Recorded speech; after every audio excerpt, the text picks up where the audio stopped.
সম্মানিত উপস্থিতি, আজকে আমি আপনাদের সামনে পবিত্র খুতবায় যে বিষয় সম্বন্ধে আলোকপাত করার ইচ্ছা পোষণ করি তা হচ্ছে সুদের ভয়াবহতা সম্পর্কে। অত্র বিষয়টি কোরআন এবং হাদিস থেকে আপনাদের সামনে উপস্থাপন করার চেষ্টা করব ইনশাআল্লাহু তাআলা। ওয়া মা তাওফীক ইল্লা বিল্লাহ, আলাইহি তাওয়াক্কালতু ওয়া ইলাইহি উনীব। সম্মানিত উপস্থিতি, যে সমস্ত পাপের কারণে মানুষের পরকাল হারিয়ে যায়, পরকাল নষ্ট হয়ে যায়, যে সমস্ত পাপের কারণে মানুষ জাহান্নামী হবে, যে সমস্ত পাপের কারণে মানুষের বরকত নষ্ট হয়ে যায়, সেই সমস্ত পাপ সমূহের মধ্য থেকে অন্যতম বড় ভয়াবহ, বড় জঘন্যতম, বড় মারাত্মক কঠিন একটি পাপ হচ্ছে সুদ। এই সুদ সম্পর্কে আল্লাহ রাব্বুল আলামিন পবিত্র কুরআনুল কারীমের 3 নম্বর পারার 6 নম্বর পৃষ্ঠার সূরাতুল বাকারার 278 নম্বর আয়াতে বলছেন, ইয়া আইয়ুহাল্লাযীনা আমানু, হে ঈমানদারগণ, ইত্তাকুল্লাহ, তোমরা আল্লাহ রাব্বুল আলামিনকে ভয় করো, ওয়াজারু মা বাকিয়া মিনার রিবা, এবং সুদের যে অতিরিক্ত লভ্যাংশ রয়েছে, বকেয়া সুদ রয়েছে, সেটাকে তোমরা ছেড়ে দাও। ইন কুনতুম মুমিনিন, যদি তোমরা প্রকৃতপক্ষে মুমিন হয়ে থাকো। আরবের 2টা গোত্র, এক গোত্রের নাম সাকিফ গোত্র, আরেক গোত্রের নাম মাখজুমি গোত্র। এই 2 গোত্রের কাছে ইসলামের দাওয়াত পৌঁছার পর এই 2 গোত্রই কালিমা পড়ে তারা ইসলাম গ্রহণ করে নিয়েছেন। ইসলাম গ্রহণ করার পূর্বে এই 2 গোত্রের মাঝে সুদি লেনদেন ছিল। সাকিফ গোত্র মাখজুমি গোত্রের কাছে সুদের অতিরিক্ত লভ্যাংশ পেত। ইসলাম গ্রহণ করার পর সাকিফ গোত্র মাখজুমি গোত্রের কাছে গিয়ে বলছে, আমরা যে তোমাদের কাছে সুদের অতিরিক্ত লভ্যাংশটা পাবো, সেই অতিরিক্ত লভ্যাংশ আমাদেরকে দিয়ে দাও। মাখজুমি গোত্র বলল, না, আমরা দিব না, আমরা ইসলাম গ্রহণ করেছি, এখন আমরা সুদের অতিরিক্ত লভ্যাংশ দিব না। এই ঘটনা আত্তাব ইবনে আসিদ রাসূল সাল্লাল্লাহু আলাইহি ওয়াসাল্লামের কাছে চিঠি লিখলেন যে আল্লাহর নবী, সাকিফ গোত্র এবং মাখজুমি গোত্র, এই 2 গোত্রের মাঝে এই সমস্যা ঘটে গিয়েছে। রাসূল সাল্লাল্লাহু আলাইহি ওয়াসাল্লামের কাছে চিঠি পড়ে শোনানো হচ্ছে। রাসূল সাল্লাল্লাহু আলাইহি ওয়াসাল্লাম চিঠির ভাষা শোনার পর আল্লাহ রাব্বুল আলামিন পবিত্র কুরআনুল কারীমের 3 নম্বর পারার 6 নম্বর পৃষ্ঠার সূরা বাকারার 278 নম্বর আয়াত অবতীর্ণ করে দিলেন, ইয়া আইয়ুহাল্লাযীনা আমানু ইত্তাকুল্লাহ ওয়াজারু মা বাকিয়া মিনার রিবা ইন কুনতুম মুমিনিন। যদি তোমরা প্রকৃতপক্ষে মুমিন হয়ে থাকো, ঈমানদার হয়ে থাকো, তাহলে তোমরা বকেয়া সুদ ছেড়ে দাও। যখনই 2 গোত্রের কাছে এই আয়াত পৌঁছে গেল, সাথে সাথেই সাকিফ গোত্র এবং মাখজুমি গোত্র 2 গোত্রই বলল, আমরা এখন থেকে তাওবা করে সুদি সমস্ত লেনদেন থেকে ফেরত আসলাম। সুবহানাল্লাহ। দেখেন, মাত্র তারা ইসলাম গ্রহণ করেছে, আর আল্লাহ রাব্বুল আলামিনের পক্ষ থেকে কি কঠিন নির্দেশ চলে এসেছে। আর আমরা তো জন্মে সূত্রেই মুসলমান, বাবা মুসলমান, দাদা মুসলমান, তাই আমরাও মুসলমান। কিন্তু আমরা যে কতবার, হাজার হাজার বার শুনছি সুদ হারাম, সুদ হারাম, সুদ হারাম, তারপরেও আমাদের মাঝে এই বিষয়টা একটু কাজ করে না। আমরা কি বাস্তবে সুদ থেকে ফিরে আসতে পেরেছি? তাহলে তাদের ঈমান আর আমাদের ঈমান কোথায়? তাদের ঈমানের মাঝে আর আমাদের ঈমানের মাঝে রাত দিন পার্থক্য। সম্মানিত উপস্থিতি, সুদের 15টি ভয়াবহতা আজকে আমরা জানব। এক, যারা সুদ খাবে তারা যেন আল্লাহর রসুলের বিরুদ্ধে যুদ্ধের ঘোষণা দেয়। 2 নাম্বার, যারা সুদি লেনদেন থেকে ফেরত আসবে না, সুদি লেনদেনের সাথে জড়িত থাকবে, কিয়ামতের দিন তারা পাগল অবস্থায় কবর থেকে উঠবে। 3 নাম্বার পারার 6 নাম্বার পৃষ্ঠার সূরা বাকারার 275 নাম্বার আয়াতে আল্লাহ রাব্বুল আলামিন বলছেন, আল্লাযীনা ইয়াকুলুনা আর-রিবা লা ইয়াকুমুনা ইল্লা কামা ইয়াকুমুল্লাযী ইয়াতাখাব্বাতুহু আশ-শাইতানু মিনাল মাস। যারা নাকি সুদ খায়, এই সুদখোর ব্যক্তিরা কিয়ামতের দিন কবর থেকে এমন অবস্থায় উঠবে যেন তাদেরকে শয়তান স্পর্শ করে পাগল বানিয়ে দিয়েছে।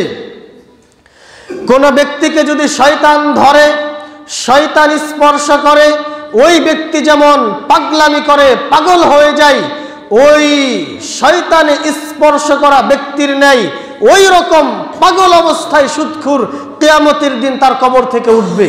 কেন?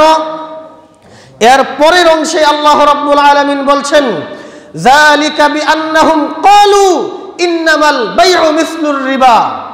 সুদখোরেরা তারা যুক্তি পেশ করে, তারা এই কথা বলে যে সুদেও লাভ হয়, ব্যবসাতেও লাভ হয়, সুতরাং সুদটা হচ্ছে ব্যবসার মতন।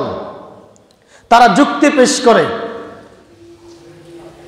সুদ হারাম এই ঘোষণাকার আল্লাহর, ব্যবসা হালাল এই ঘোষণাকার আল্লাহর, সুদের লভ্যাংশ হারাম এই ঘোষণাকার রব্বুল আলামিনের, ব্যবসার লভ্যাংশ হালাল এই ঘোষণাকার রব্বুল আলামিনের। এখন যে সমস্ত সুদখোররা বলবে ব্যবসাতেও লাভ হয়, সুদেও লাভ হয়, সুতরাং সুদের লভ্যাংশ হালাল, আল্লাহ রাব্বুল আলামিন বলছেন মরো, কিয়ামতের দিন কবর থেকে ওই পাগলের মতন উঠবে। এই হচ্ছে সুদের 2 নাম্বার ভয়াবহতা, 2 নাম্বার ক্ষতি।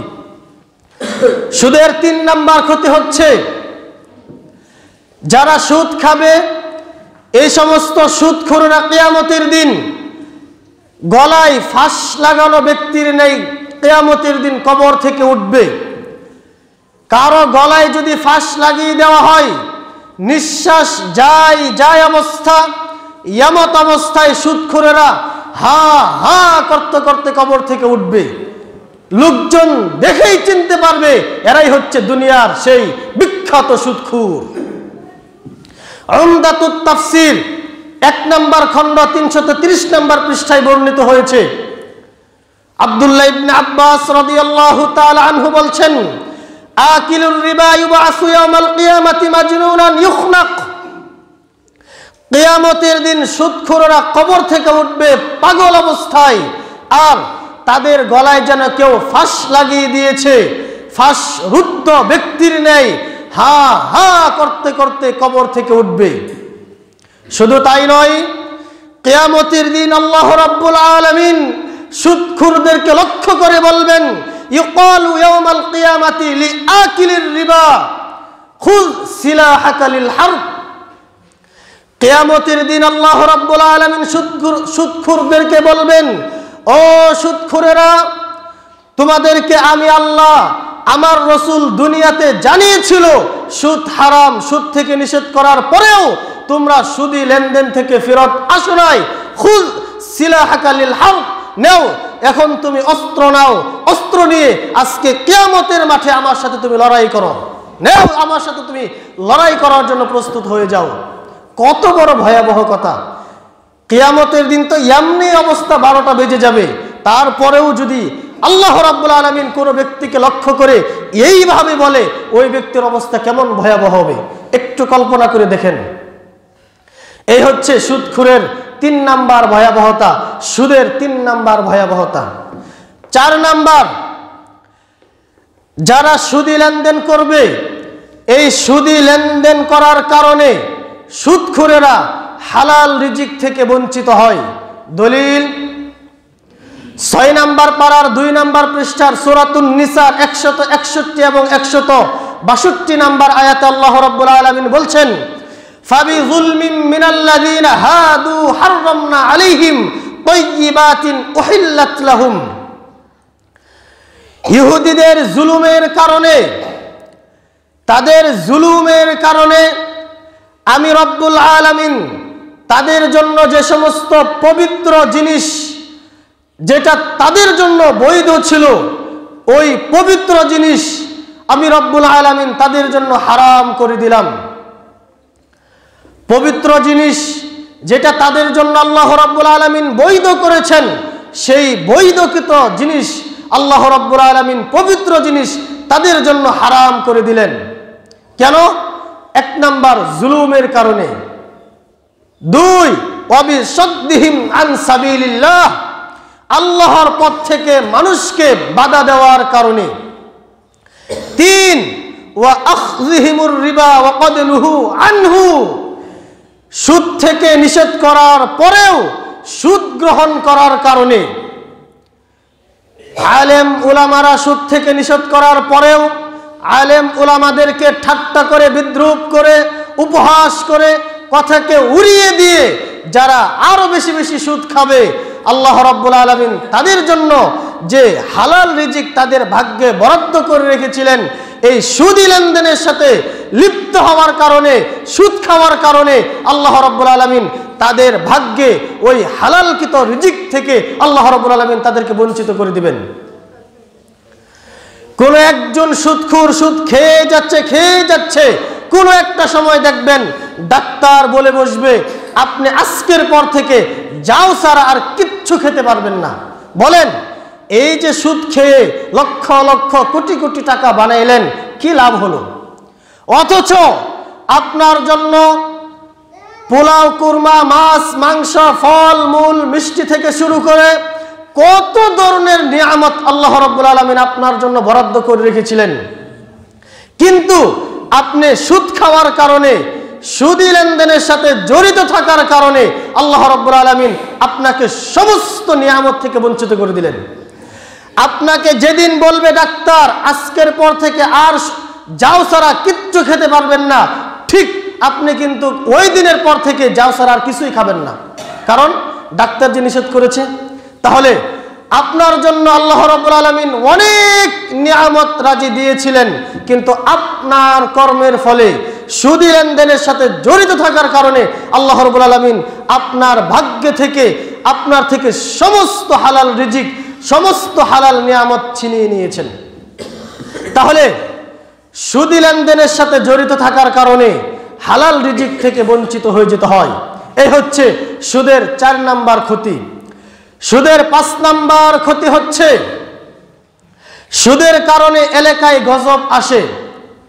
আত-তারগীব ওয়াত-তারহিব এই গ্রন্থের 3 নাম্বার খণ্ডের 69 নাম্বার পৃষ্ঠায় বর্ণিত হয়েছে, ইযা যাহারা যিনা ওয়ার রিবা ফি ক্বরিয়া ক্বাদ আহাল্লু বিআনফুসিহিম আযাবাল্লাহ, যখন কোন গ্রামে জিনা বেশি হয়ে যাবে এবং সুদি লেনদেন বেশি হয়ে যাবে, তখন ওই এলাকায় আল্লাহ রাব্বুল আলামিনের পক্ষ থেকে গজব আসবে।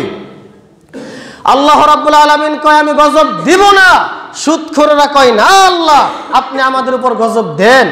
তার সুদখোরেরা নিজেদের উপর আল্লাহ রাব্বুল আলামিনের গজবকে, আল্লাহ রাব্বুল আলামিনের শাস্তিকে তারা বৈধ করে নেয়। ক্বাদ আহাল্লু বিআনফুসিহিম আযাবাল্লাহ, সুদখোরদের কারণে এলাকায় গজব আসবে।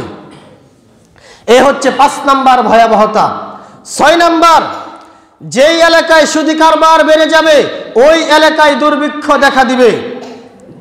দলিল মুসনাদে আহমদ এই গ্রন্থের 17822 নম্বর হাদিস, রাসূল সাল্লাল্লাহু আলাইহি ওয়াসাল্লাম বলেছেন, মা মিন কওমিন ইয়াযহারু ফীহিমুর রিবা ইল্লা উখিযু বিস-সারা, যে সম্প্রদায়ের মাঝে, যে সমাজে সুদি লেনদেন বেড়ে যাবে, সুদি কারবার বৃদ্ধি পাবে, ওই এলাকায় দুর্ভিক্ষ দেখা দিবে। আগের মতন আর ফসল হবে না, আগের মতন আর ধান হবে না। আগে কদু গাছে কদু ধরতো 20টা 30টা, এখন আর একটাও ধরবে না। যে সময় কৃষকের বৃষ্টির দরকার ওই সময় আল্লাহ বৃষ্টি দিবেন না। আগে বাড়ি থেকে বের হলেই টাটকা শাকসবজি পাওয়া যেত, এখন আর পাবেন না। এটা কেন? আমার আপনার সেই সুদি লেনদেনের সাথে লিপ্ত হওয়ার কারণেই। রাসূল সাল্লাল্লাহু আলাইহি সাল্লাম জানিয়ে দিয়েছেন। এই হচ্ছে সুদের 6 নাম্বার ভয়াবহতা। সুদের 7 নাম্বার ভয়াবহতা হচ্ছে সুদখোরের পেটে কিয়ামত পর্যন্ত সাপ থাকবে। দলিল ইবনে মাজাহ এই গ্রন্থের 2273 নম্বর হাদিসটি বর্ণিত হয়েছে। রাসূল সাল্লাল্লাহু আলাইহি ওয়াসাল্লাম মিরাজের রাত্রিতে এমন একদল লোকের পাশ দিয়ে, এমন একদল মানুষের পাশ দিয়ে অতিক্রম করছিলেন, এমন একদল মানুষের পাশ দিয়ে যাচ্ছিলেন, দেখলেন বুতুনহুম কাল বুয়ুত, তাদের পেটটা হচ্ছে বিশাল বাড়ির মতন। একটা বাড়ি ছোট হলেও তো অনেক বড় হয়। তাহলে মিরাজের রাত্রিতে নবী মুহাম্মদ সাল্লাল্লাহু আলাইহি ওয়াসাল্লাম এমন একদল লোকের পাশ দিয়ে যাচ্ছিলেন, যেতে যেতে তাদেরকে দেখলেন বুতুনহুম কাল বুয়ুত, তাদের পেটগুলো হচ্ছে বাড়ির মতন। ফিহা আল হাইয়াত, ওই বিশাল বাড়ির মতন পেটের মধ্যে শুধু সাপ আর সাপ, পেট ভর্তি সাপ। তুরা মিন খারিজি বুতুনিহিম, পেটের বাহির থেকে সাপগুলো দৌড়াদৌড়ি করছে, এটা দেখা যাচ্ছে। এই করুণ দৃশ্য দেখে নবী মুহাম্মদ সাল্লাল্লাহু আলাইহি ওয়াসাল্লাম জিবরিলকে জিজ্ঞাসা করলেন, ফাকুলতু মান হাউলাই জিবরিল, হে জিবরাইল, এই সমস্ত লোকেরা কারা, কাদের এই করুণ দৃশ্য? তখন জিবরাইল আলাইহিস সালাতু ওয়াসালাম উত্তর দিচ্ছেন, হাউলাই আকালাতুর রিবা, এরাই তো হচ্ছে ওই সমস্ত লোক যারা নাকি দুনিয়াতে সুদখোর, সুদ খেত। এই সুদখোরদের পেট হবে কিয়ামতের দিন বিশাল বাড়ির মতন। সেই বিশাল বাড়ির মতন পেটের মধ্যে পেট ভর্তি সাপ থাকবে মরার পর থেকেই কিয়ামত পর্যন্ত। কিয়ামত শুরু হওয়ার পর থেকে তো শাস্তি আছেই। এ হচ্ছে 7 নাম্বার ভয়াবহতা। 8 নাম্বার ভয়াবহতা হচ্ছে যে ব্যক্তি সুদ খাবে ওই ব্যক্তি নিজের আপন মায়ের সাথে ব্যভিচার করবে, নাউজুবিল্লাহ। আমি আমার নিজের কথা বলি নাই, হাদিসের কিতাব খুলে দেখবেন, ইবনে মাজাহ 2274 নম্বর হাদিস খুলে দেখবেন, স্পষ্টভাবে হাদিস পেয়ে যাবেন। আল্লাহ নবী বলছেন, আর রিবা 70 হুবান আইসারুহা আইয়ানকিহার রাজুল উম্মাহ, সুদের পাপের 70টি স্তর রয়েছে, তার সর্বনিম্ন সবচাইতে ছোট ক্ষুদ্র স্তর হচ্ছে নিজের আপন মাকে বিয়ে করা, নাউজুবিল্লাহ। তার মানে নিজের আপন মায়ের সাথে ব্যভিচার করা, জিনা করা, নাউজুবিল্লাহ। কত বড় কথা, মারাত্মক কথা! এই রকম কঠিন কথা অন্য কোনো পাপের ক্ষেত্রে সাধারণত পাওয়া যায় না। তাহলে সুদের 8 নাম্বার ভয়াবহতা হচ্ছে যারা নাকি সুদ খাবে তারা যেন নিজের আপন মাকে বিয়ে করলো, তার মানে নিজের আপন মায়ের সাথে ব্যভিচার করলো, নাউজুবিল্লাহ। সুদের 9 নাম্বার ভয়াবহতা হচ্ছে সুদ দুনিয়া ও আখিরাতকে ধ্বংসকারী অপরাধ। বুখারী শরীফ এই গ্রন্থ খুলে দেখবেন, 2766 নম্বর হাদিসটি বর্ণিত হয়েছে। রাসূল সাল্লাল্লাহু আলাইহি ওয়াসাল্লাম বলেছেন, ইজতানিবুস সাবআল মুবিকাত, পৃথিবীর মানুষ তোমরা 7টি ধ্বংসাত্মক অপরাধ থেকে বেঁচে থাকো। সাহাবায়ে কেরাম বললেন, ক্বালু ওয়া মা হুন্না ইয়া রাসূলুল্লাহ, হে আল্লাহর নবী আপনি আমাদেরকে একটু জানিয়ে দিন সেই 7টি ধ্বংসাত্মক অপরাধ কি কি। আল্লাহর নবী 1 নম্বরে বললেন, আশশিরকু বিল্লাহ, আল্লাহর সাথে শিরিক করা। 2 নাম্বার আস-সিহরু, জাদু করা। 3 নাম্বার ওয়া কাতলুন নাফসিল্লাতী হারামাল্লাহু ইল্লা বিল হক, অন্যায়ভাবে কোনো মানুষকে হত্যা করা। 4 নম্বরে বললেন ওয়া আকলুর রিবা, সুদ খাওয়া। 5 নম্বরে বললেন ওয়া আকলু মালিল ইয়াতীম, অন্যায়ভাবে ইয়াতীমের সম্পদ ভক্ষণ করা। 6 নম্বরে তিনি বললেন ওয়াত্তাওয়াল্লি ইয়াউমাজ যাহফি, যুদ্ধের ময়দান থেকে পলায়ন করা। 7 নম্বরে তিনি বললেন ওয়া কযফুল মুহসানাতিল মুমিনাতিল গাফিলাত, সতী সাদী মুমিনা নারীর ব্যাপারে অপবাদ দেওয়া। তাহলে এই 7টি ধ্বংসাত্মক অপরাধের মধ্য থেকে 4 নম্বরে আল্লাহ নবী বললেন সুদের কথা। তাহলে সুদ হচ্ছে দুনিয়া ও আখিরাতকে ধ্বংসকারী অপরাধ। এ হচ্ছে সুদের 9 নাম্বার ক্ষতি। সুদের 10 নাম্বার ক্ষতি হচ্ছে যারা নাকি সুদ খাবে এ সমস্ত সুদখোররা মরার পর থেকে কিয়ামত পর্যন্ত রক্তের নদীতে সাঁতার কাটবে। দলিল বুখারী শরীফ এই গ্রন্থের 2085 নম্বর হাদিসটি বর্ণিত হয়েছে। রাসূল সাল্লাল্লাহু আলাইহি ওয়াসাল্লাম বলছেন, আমি জিবরাইল এবং মিকাইল আলাইহিস সালাতু ওয়াস সালাম তাদের সাথে চলতে লাগলাম। চলতে চলতে চলতে চলতে যেতে যেতে হাত্তা আতাইনা আলা নাহরিম মিন দাম, রক্তের একটা নদীর কাছে আসলাম। রক্তের নদীর কাছে এসে দেখলাম ফিহি রাজুলুন কাইম, ওই রক্তের নদীর মাঝামাঝি একটা লোক দাঁড়িয়ে আছে। ওয়া আলা ওয়াসতিন নাহরি রাজুলুন বাইনা ইয়াদাইহি হিজারা, আমি নদীর এদিক সেদিক তাকাইলাম, তাকাই দেখলাম নদীর কিনারায় একজন ব্যক্তি দাঁড়িয়ে আছে, তার সামনে শুধু পাথর আর পাথর।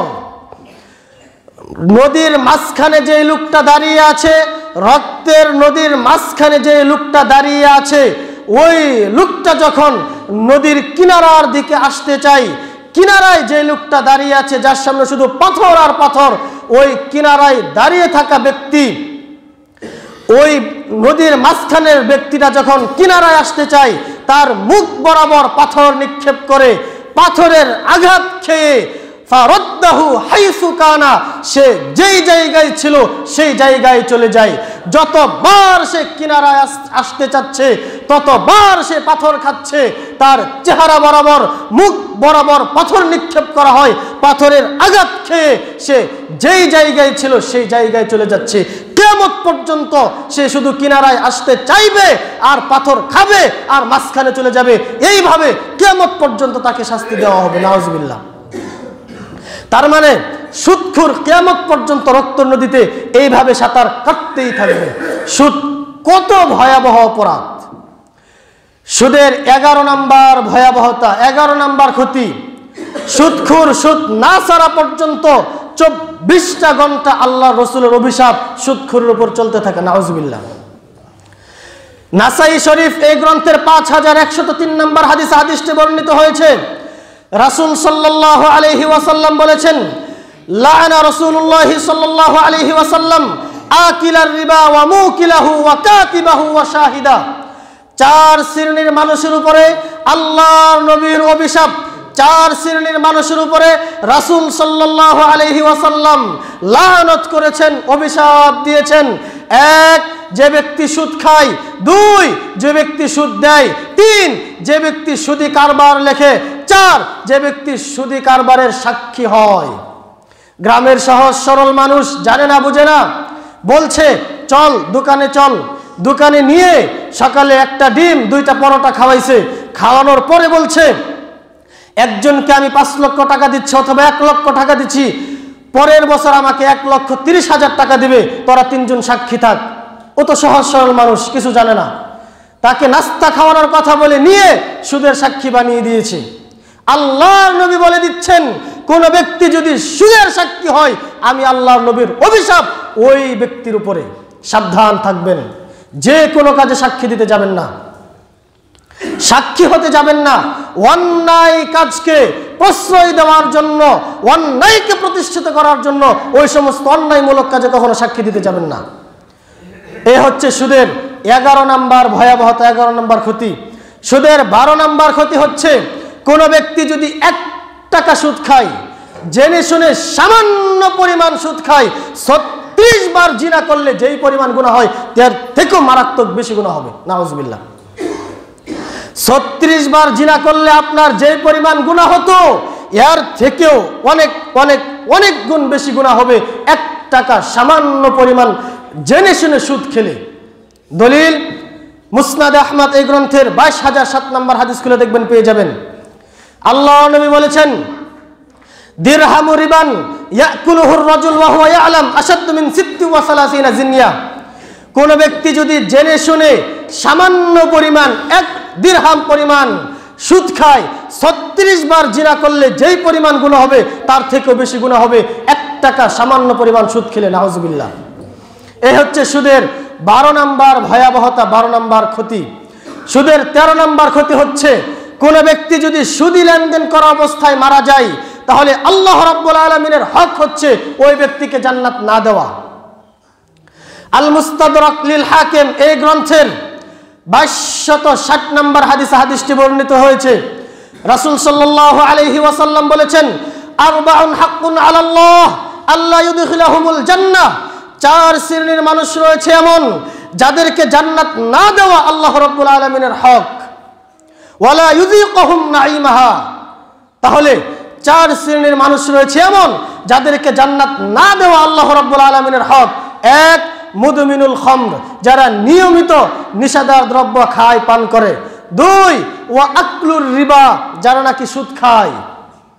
3, ওয়া আকলু মালিল ইয়াতিম, যারা নাকি ইয়াতিমের সম্পদ অন্যায়ভাবে ভক্ষণ করে। 4, ওয়াল আকুলি ওয়ালিদাই, পিতামাতার নাফরমান সন্তান। এই 4টির মধ্য থেকে দেখেন 2 নম্বরেই সুদের কথা চলে আসলো। তাহলে যারা সুদি লেনদেন করা অবস্থায় মারা যাবে তাদের উপর আল্লাহ রাব্বুল আলামিনের হক হচ্ছে আল্লাহ রাব্বুল আলামিন তাদেরকে জান্নাত না দেওয়া।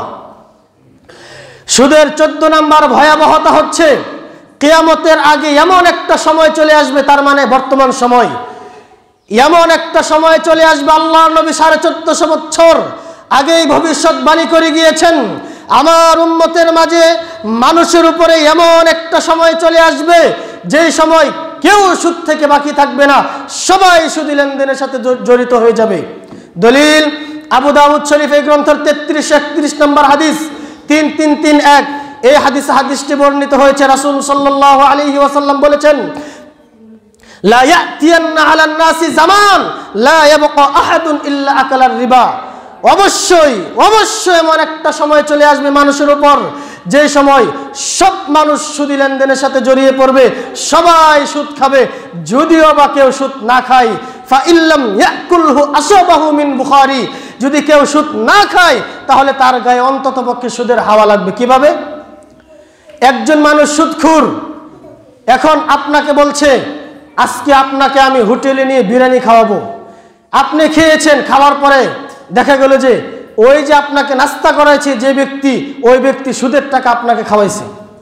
আপনার গুনাহ হবে না, আপনার কোনো ক্ষতি হবে না, কিন্তু ওই যে আপনার পেটে কিন্তু সুদের হাওয়া ঢুকে গিয়েছে, আপনার গায়ে সুদের হাওয়া লেগে গিয়েছে। 1 কাপ চা খাওয়াইছে, ওই চায়ের টাকাটা ছিল সুদের। আপনি কিন্তু প্রকাশ্যে সরাসরি সুদ খাচ্ছেন না, কিন্তু আপনার গায়ে সুদের হাওয়া লেগে গিয়েছে। এই কথা আল্লাহর নবী আরো 1450 বছর আগেই জানিয়ে দিয়েছেন। এই হচ্ছে সুদের 14 নম্বর ভয়াবহতা। সর্বশেষ 15 নম্বর ভয়াবহতা হচ্ছে যারা নাকি সুদ খেয়ে অঢেল সম্পদের মালিক হবেন বলে আশা করে বসে আছেন, মনে রাখবেন আজ না হয় কাল এই সুদের পরিণতি নিঃস্ব, সুদের পরিণতি নিঃস্ব, সুদের পরিণতি নিঃস্ব। আজ না হয় কাল আপনাকে দরিদ্র হতেই হবে, নিঃস্ব হতেই হবে। আল্লাহ রাব্বুল আলামিন জানিয়ে দিয়েছেন, নবী মুহাম্মদ সাল্লাল্লাহু আলাইহি ওয়াসাল্লাম জানিয়ে দিয়েছেন। 3 নম্বর পারার 6 নম্বর পৃষ্ঠা খুলে দেখবেন, সূরা বাকারার 276 নম্বর আয়াত খুলে দেখবেন, আল্লাহ রাব্বুল আলামিন স্পষ্টভাবে জানিয়ে দিয়েছেন, ইয়ামহাকুল্লাহুর রিবা ওয়া ইউরবিস সাদাকাত, আমি আল্লাহ সুদকে ধ্বংস করে দেই এবং দান সদকাকে আমি আল্লাহ বৃদ্ধি করে দেই। আমাদের চোখে সুদ বাড়ে, আল্লাহ কয় না সুদ কমে। আমাদের চোখে দান সদকা করলে কমে, আল্লাহ কয় না বাড়ে। এমনি ভাবে নবী মুহাম্মদ সাল্লাল্লাহু আলাইহি ওয়াসাল্লাম জানিয়ে দিয়েছেন, ইবনে মাজাহ 2279 নম্বর হাদিসটি বর্ণিত হয়েছে। রাসূল সাল্লাল্লাহু আলাইহি ওয়াসাল্লাম বলেছেন, মা আহাদুন আকসারা মিনার রিবা ইল্লা কানা আকিবাতু আমরিহি ইলা কিল্লাহ, মানুষ সুদ খেয়ে সম্পদ বাড়ায় কিন্তু এর শেষ পরিণতি হচ্ছে নিঃস্ব, এর শেষ ফলাফল হচ্ছে কমের দিকে যাবে।